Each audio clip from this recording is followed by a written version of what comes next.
My name is Maya Donovan, and I found out my father had stolen my future on the same afternoon I was supposed to be celebrating it.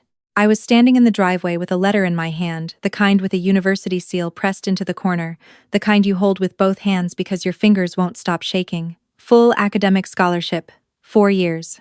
My name printed cleanly above the Department of Journalism. I had worked 3 years for this. 3 years of 5 a.m. alarm clocks, double shifts at the coffee shop, weekend study sessions while my friends were at house parties. And I had done it. I had actually done it. I walked inside to tell my dad. He was in the kitchen, leaning over the counter with his phone in one hand and a cup of coffee in the other. He looked up when he heard me come in, and something moved across his face. Not surprise, not joy, something closer to bracing.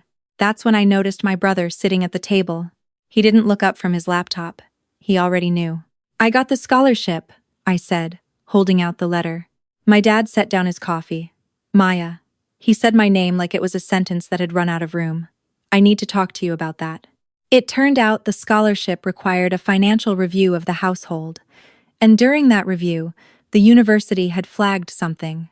The savings account my grandmother had opened in my name when I was 7, the one she'd added to every birthday and every Christmas until she passed, had been emptied 14 months ago. Every dollar of it transferred out under my dad's authorization. He was the secondary account holder. He had the access. And he had used it. Not for me. Before I tell you what happened after I put that letter down on the counter and walked out the front door without saying a single word, I need you to tell me something first. What time is it where you are right now? And where are you watching from? And one more thing, has anyone in your family ever made a decision about your life and then just expected you to understand? The drive to my aunt's house took 37 minutes. I counted intersections because it was the only way to keep from pulling over and screaming into the dashboard. Millfield, the small Ohio city where I grew up, looked the same as always through the windshield, the same gas stations, the same flat gray sky pressing down on the same flat gray roads. Nothing about it suggested that anything had just collapsed. My aunt opened the door before I knocked. She must have seen my car from the window. She took one look at my face and stepped back to let me in without asking a single question. That's the thing about her, she's never needed you to explain yourself before she decides you're worth taking seriously. She's my dad's younger sister, the one who moved 40 minutes away and started a small ceramics business, and never apologized for either decision. "Sit," she said. "I'll make tea." I sat at her kitchen table and stared at the grain of the wood while she moved around behind me. When she set the mug in front of me, I finally opened my mouth. "Dad used my grandmother's savings account," I said. "The one Grandma Ruth set up for me. He drained it." My aunt didn't gasp. She didn't say no, that can't be right. She sat down across from me, wrapped both hands around her own mug, and looked at me steadily. "How much?" $22,000. She exhaled through her nose. "When?" 14 months ago. He never told me. I found out today because the university flagged it during my scholarship review. I pressed my palms flat against the table. The scholarship is need-based and merit-based. If there's a savings account in my name, even a depleted one, it changes the calculation. I might lose it. She was quiet for a moment. Then she asked, "Do you know where the money went?" I did know. That was the part that made it hard to breathe. My brother was 29. He'd been trying to launch a food truck business for 2 years, and it had not been going well. The permits, the equipment, the location fees, the failed first attempt, the pivot, the second attempt. My dad had been quietly subsidizing all of it. I knew that much. What I hadn't known was that when the personal savings ran dry, he had reached into the account my grandmother built for me. I hadn't been consulted. I hadn't been told. There had been no conversation, no plan to replace it, no acknowledgement that what he was doing was taking something that wasn't his to take. Just a transfer, a signature, an assumption that I would be fine, because I was always fine, because being fine was apparently my only permitted personality trait in our household. My aunt looked at me for a long moment. "Your father loves you," she said carefully, "but he has never quite figured out how to show it to someone who doesn't ask for it." "I shouldn't have to ask," I said. "No," she agreed. "You shouldn't." She told me I could stay in her spare room as long as I needed. No conditions, no timeline. I went to my car, Got the bag I had packed on autopilot before leaving the house, a habit, maybe some survival instinct from years of knowing when it was safer to go, and carried it inside. That night, I couldn't sleep. I lay in the dark, listening to the unfamiliar sounds of her house settling around me, and felt something I didn't have a word for. Not just anger, something older. A feeling I recognized from when I was 16, and my dad took a week off work to go to every single one of my brother's regional baseball playoffs, but showed up an hour late with my mom to the regional journalism competition where I had placed first. They came in during the awards. They clapped. They took a photo. And on the drive home, my dad talked about my brother's pitching form for 30 minutes straight. I had told myself then that it was just how it was, that my brother needed more, that baseball required presence in a way that writing didn't. I had filed it under "I'm the easier one" and moved on. But lying in my aunt's spare room, I started to think about how many things I had filed in that same folder. The summer internship at a regional paper that I didn't apply for because I didn't want to ask my parents for help with the application fee. The car I bought myself at 21 because I didn't want to be a burden while my brother was still borrowing my dad's truck. The grad school brochures I had bookmarked and never mentioned at dinner because the table conversation was always about his next move, his next plan, his next restart. My grandmother had seen it. She had set up that account specifically for me. She had told me once, the summer before she got sick, "Maya, I want you to have something that's just yours. Something nobody can redirect." I had hugged her and said thank you and not fully understood what she meant. Now I did. She had known. She had tried to build me a floor, and my dad had walked across it and taken the lumber. I got up at 2 in the morning, sat at my aunt's kitchen table with a legal pad and a pen, and started writing down everything I remembered.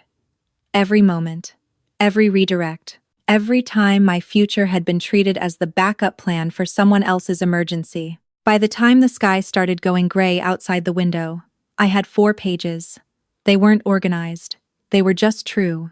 My aunt found me there in the morning. She read what I had written without asking permission, because I had left it open on the table, and that felt like its own kind of answer. When she finished, she set it down and looked at me. "You should know," she said, "that your father's father did the same thing to him." I stared at her. "What?" She poured herself coffee and sat down. "When your dad and I were growing up, your grandfather had 2 modes, invested and invisible. He was invested in your dad because your dad was the one he could shape into something recognizable: athlete, provider, the whole script. I was the afterthought. But here's the thing," she wrapped both hands around her mug. "Your dad swore he'd be different. He told me when you were born that he was going to make sure you knew you were just as important." The air left my chest. "He meant it when he said it," she continued. "But good intentions are not the same as good habits. And somewhere along the way, he started pouring everything into your brother because your brother asked for it loudly, and you never did. He mistook your silence for sufficiency." I stared at the 4 pages in front of me. My grandmother's voice was in my head again. "Something that's just yours. Something nobody can redirect." "He redirected it anyway," I said. "He did," she agreed. "And that's not okay." My phone had been going off since the night before. Texts from my dad, from my mom, from my brother. I had read them in the order they arrived, which told its own kind of story. My dad's first message was long, an explanation about the business, about the timing, about how he'd planned to replace it before I needed it. My mom's message said she hoped I was safe and that everyone was worried. My brother's message said I was being dramatic and that I knew how hard he'd been working and that this wasn't as simple as I was making it. That last one was the one I read 3 times. My brother had sent a follow-up 20 minutes later. "You always do this. You go quiet and make everyone feel guilty. Dad was trying to help the family. You're the only one making this about yourself." I put my phone face down on the table and didn't pick it up again for a while. What happened next was not something I planned. My aunt had a home office she let me use, and I sat in there one afternoon and opened my laptop because I needed somewhere to put everything I was carrying. I had been writing a personal blog for 2 years. Small, quiet, maybe 80 regular readers, mostly other women my age, writing about similar things in different packaging. I opened a new draft and started typing. I wrote about the account. I wrote about my grandmother's intention.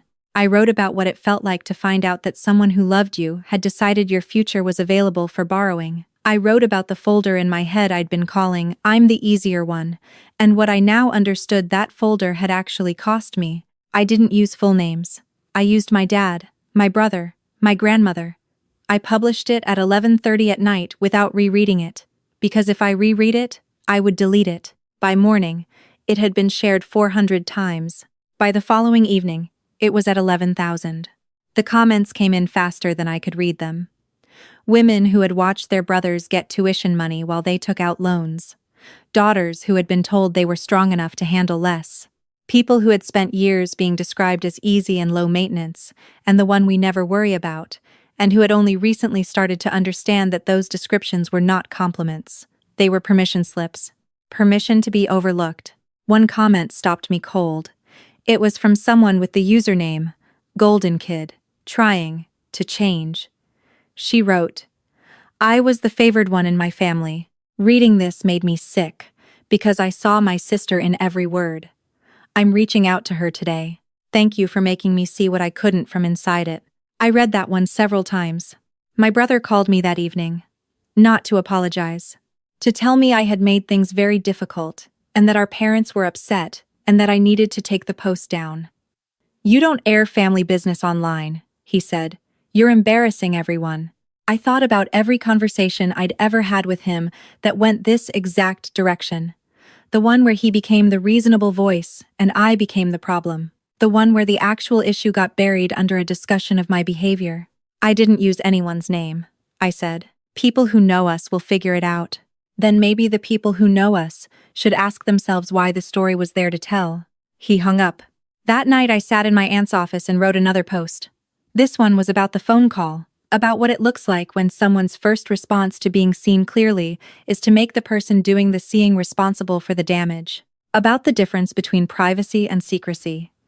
Privacy protects people. Secrecy protects situations. My grandmother's money disappearing wasn't private. It was a secret, and I was done being the one who kept it. That post crossed 40,000 shares in 3 days. My dad drove to my aunt's house on a Saturday. I saw his car from the upstairs window.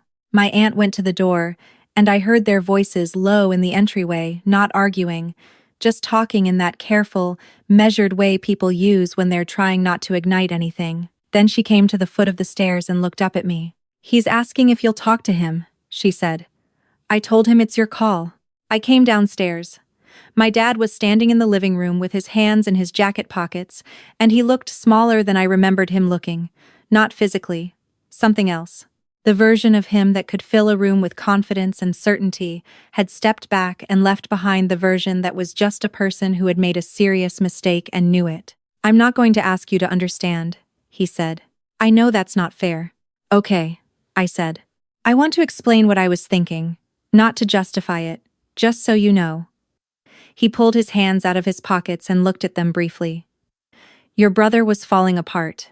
The business, everything. And you," he stopped. "You never needed me. Every time I looked at you, you were already handling it. School, work, applications, all of it.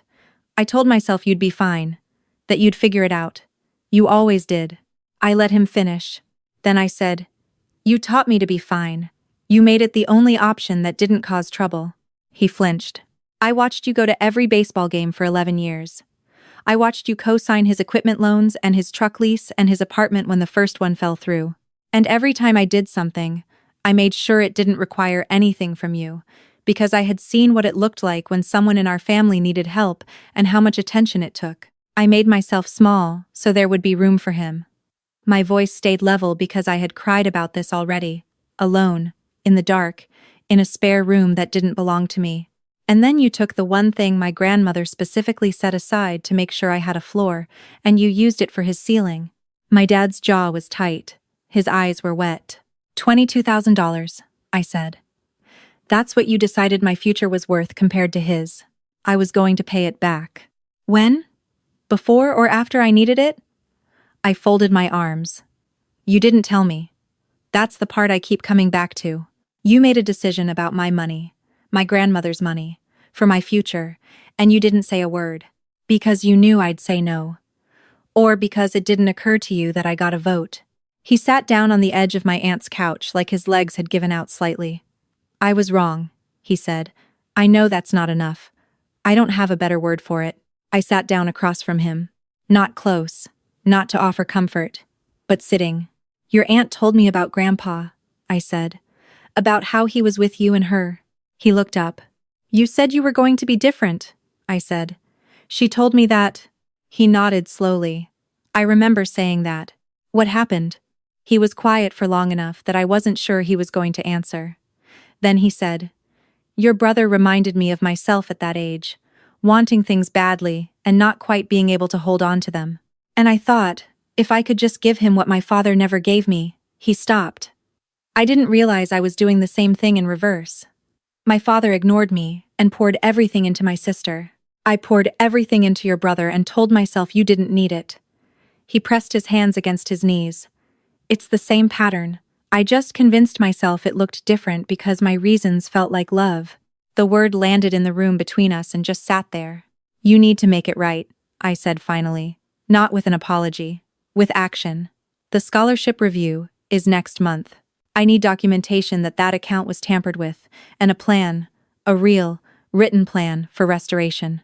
I've already talked to a financial advisor at the university. He nodded immediately. I'll do whatever you need. And I need you to have a real conversation with my brother. Not to punish him, but he needs to understand that what came out of that account came out of my life. He's been treating me like the villain in this, and that tells me he still doesn't fully know what happened or what it cost. My dad looked at the floor. He knows more than he's let on, he said quietly. I think he's ashamed. It's easier for him to be angry at you. That's not my problem to manage, I said. It used to be. It isn't anymore. My dad left an hour later. My aunt walked him out, and I heard the front door close, and then I heard her footsteps coming back to the living room. She sat down in the chair across from me and raised her eyebrows slightly, which was her way of asking how I was, without making me say how I was. I don't feel like I won anything, I said.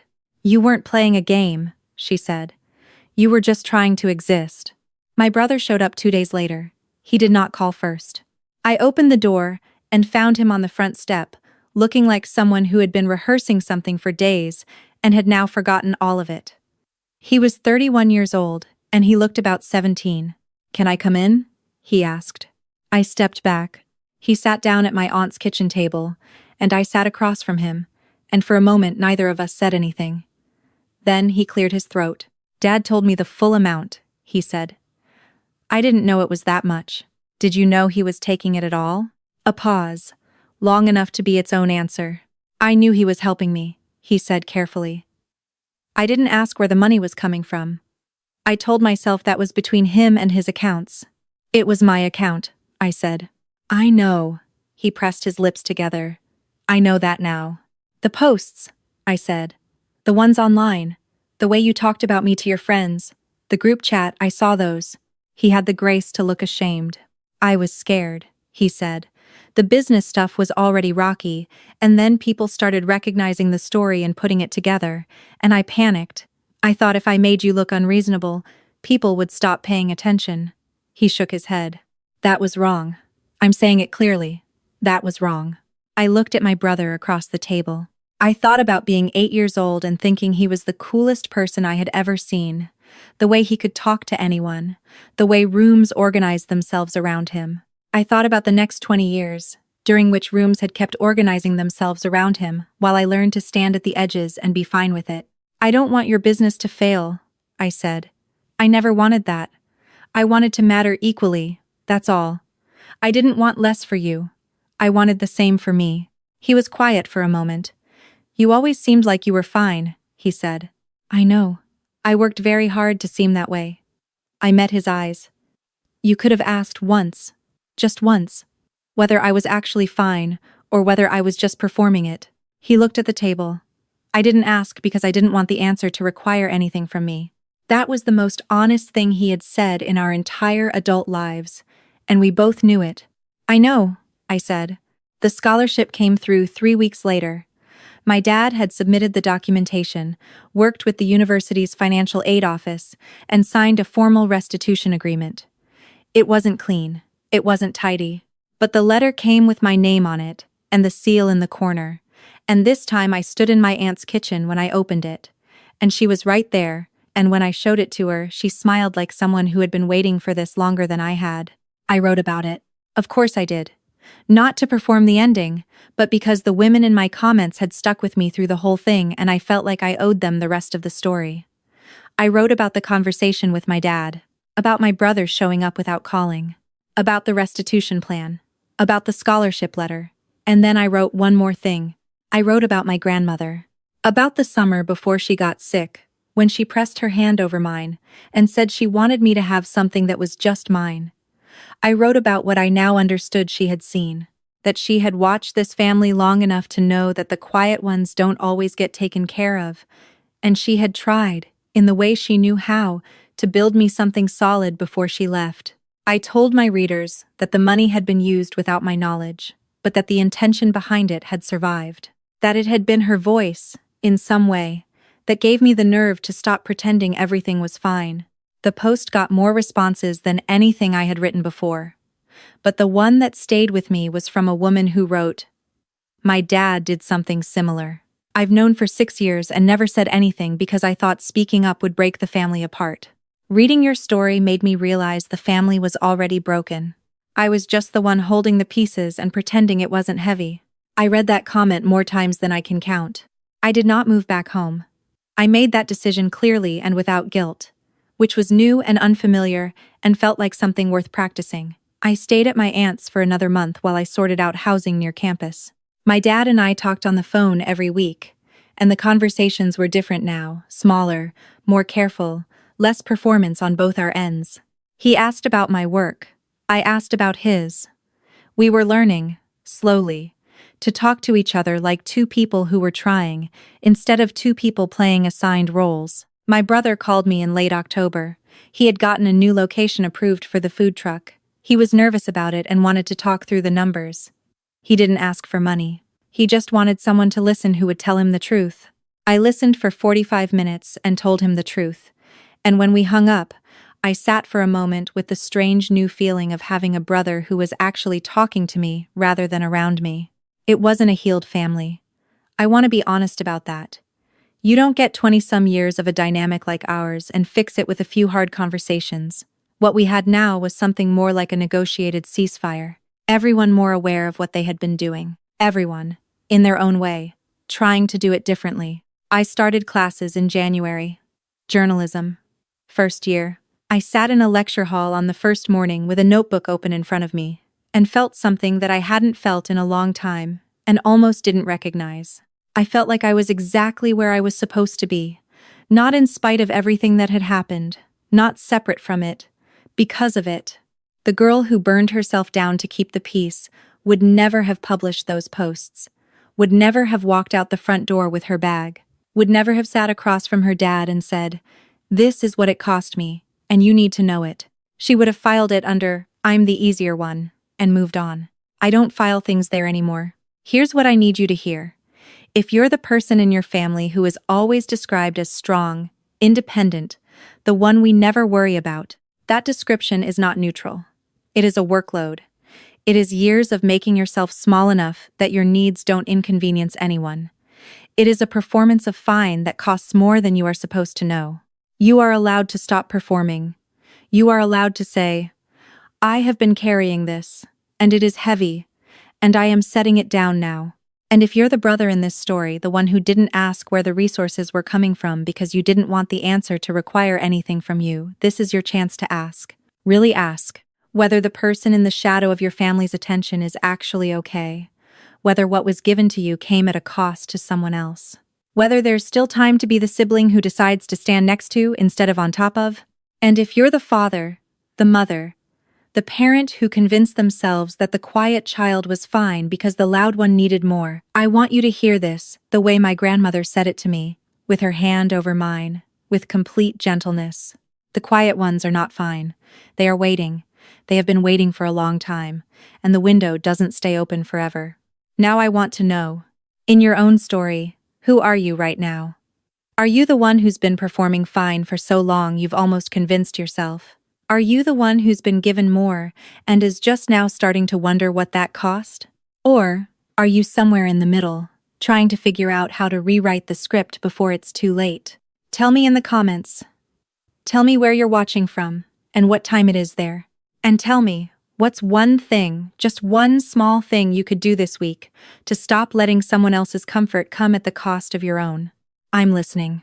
That's something, in my family, that was always in short supply. But I've got time, and I'm not going anywhere.